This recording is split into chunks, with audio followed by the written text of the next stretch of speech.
السلام علیکم ورحمۃ اللہ وبرکاتہ۔ خدا کی فرمانبرداری سب سے اچھی بات ہے۔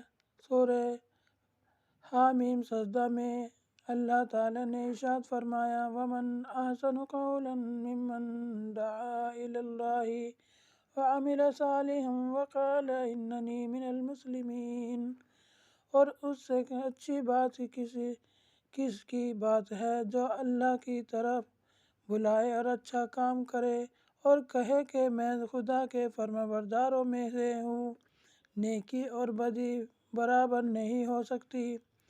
سورہ حامیم سجدہ میں ارشاد فرمایا وَلَا تَسْتَوِي الْحَسَنَةُ وَلَا السَّيِّئَةُ ادْفَعْ بِالَّتِي هِيَ أَحْسَنُ فَإِذَا الَّذِي بَيْنَكَ وَبَيْنَهُ عَدَاوَةٌ كَأَنَّهُ وَلِيٌّ حَمِيمٌ۔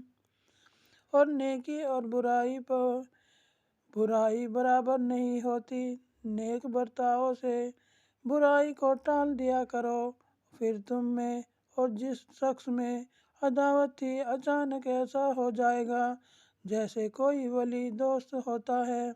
آمین۔